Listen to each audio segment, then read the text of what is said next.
हमारा बघेल जी का यही एक मैटर बना हुआ है, उनके इन्हीं कामों से हम खुश रहते हैं, जैसे धार्मिकता, गौ सेवा के विषय में, इससे है प्रभावित है। देखो व्यक्तिगत रुचि बात नहीं है, ये गलत है। चाहे कोई संत हो, चाहे कोई गृहस्थ हो, चाहे कोई नेता हो, बोलने से पहले संयम होना चाहिए। बोलने से पहले संयम होना चाहिए। हमारे वेद कहते हैं मनसः वाचः कर्मणः, मन से, वाणी से और कर्म से, तीनों में नियंत्रण होना चाहिए। हमारा मन चंचल है, इसको स्थिर करिए। वाणी हमारी उग्र होती है, नियंत्रण करना चाहिए। और कर्म हमारे पवित्र हो, इसमें विचार करना चाहिए। मनसः वाचा कर्मणा, तीनों पर नियंत्रण होना चाहिए। स्वामी जी क्या संदेश? आज पूरे विश्व को मैं संदेश दे रहा हूं कि सभी को 3 सूत्रों पर चलना चाहिए। नंबर 1 वसुधैव कुटुंबकम, पूरी वसुधा हमारी परिवार है। दूसरा सर्वे भवन्तु सुखिनः, सबके सुख का हमें कामना करना चाहिए। और नंबर 3 यत् तत् सर्वत्र व्याप्तेन ईश्वरः, सभी जगह ईश्वर व्याप्त है, उसका दर्शन करें। हम किसी भी पार्टी के हों, जैसे एक बहुत सुंदर उदाहरण है छत्तीसगढ़ के राज्य के मुख्यमंत्री जी बघेल जी, चाहे रायपुर हमारे पूज्य शंकराचार्य जी अभिमुक्तानंद जी पहुंचे, तो अभिमुक्तानंद जी के यहाँ सीधे सीधे बघेल जी जाके चरणों में पहुंचे। प्रदीप मिश्रा जी आए, मुख्यमंत्री जी वहां चरणों में पहुंचे। अभी जया किशोरी कथा चल रही है, परसों वहां चरणों में पहुंचे। हर व्यक्ति को धर्म के प्रति आस्था होना चाहिए, और ऐसा देखने को कम मिलता है। हमारी कथा यहाँ प्रारंभ हुई, पहले दिन ही हमारे यहाँ के पूर्व मुख्यमंत्री जी आए। ये हर व्यक्ति के अंदर होना चाहिए। हम सबसे पहले सनातनी हैं। हम किस पद में हैं, बाद का विषय है। हम किस पार्टी में हैं, बाद का विषय है। पहले हम मानव हैं, और मानव में हम सनातन धर्मी हैं। और जब हम सनातन को मानेंगे तभी समाज हमको स्वीकार करेगा।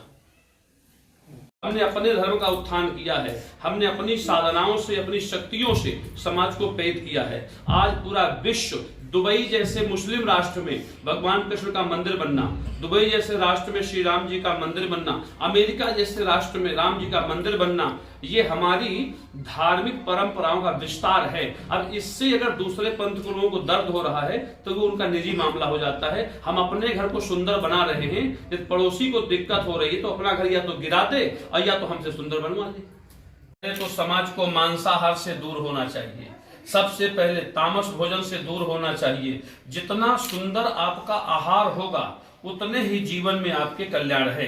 ये जो रोग बढ़ रहे हैं, समस्या 20 साल 25 साल के बच्चों का ब्लड प्रेशर हाई लो हो रहा है, 40 साल 50 साल में लोगों को शुगर हो रहा है, ये सब केवल भोजन का कारण है। शुद्ध सात्विक भोजन लेने वाले व्यक्ति का, आज मैं हूं समथिंग 50 वर्ष मेरी आयु है, किसी भी प्रकार का 1% कोई भी मुझे रोग नहीं है। ना ब्लड प्रेशर की कभी कोई शिकायत है, ना कोई शुगर की शिकायत है, ना 6-6 घंटे बैठे कथा कहता हूँ, कोई दिक्कत नहीं आती है। केवल आहारचर्या ही जीवन को सुदृढ़ बना सकता है। मानसिक रूप से कमजोर होता जा रहा है, तो इसका कारण क्या है, इसका उपाय क्या कहेंगे आप? उपाय इसका यह है कि लोगों को अभी तक, निश्चित रूप से आपकी बात 100% सत्य है।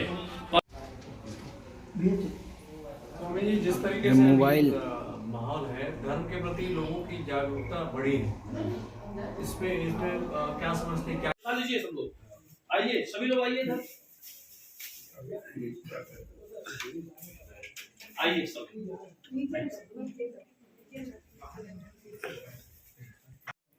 टेंशन चलिए चालू कर। ऐसे आए तीनों लोग, तुम आगे बालक दोनों यहाँ जाओ, यहाँ बैठ जाओ। यजमान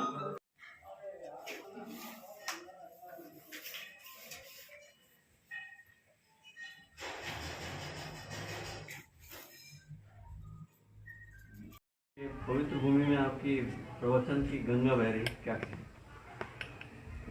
हम यही कहेंगे, सर्वे भवन्तु सुखिनः, सर्वे सन्तु निरामयाः, सर्वे भद्राणि पश्यन्ति माँ कश्चित् दुर्भाग् भवेत्।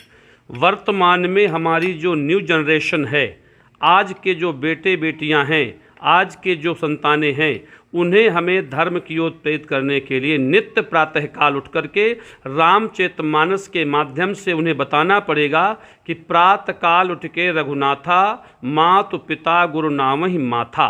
आजकल जो टाटा हाय बाय की परंपरा है ये पाश्चात्य सभ्यता की ओर ले जा रही है। यदि बच्चे हमारे प्रणाम करना सीख जाएं तो हमारे वेद का मत है अभिवादन शीलस नित्य वृद्धोपसेविनः चत्वारि तस्य वर्धन्ते आयुर्विद्या यशो बलम। अगर आपने बच्चों को संस्कार सिखा दिए तो शिक्षा का सर्वोच्च पंथ है हमारा संस्कार।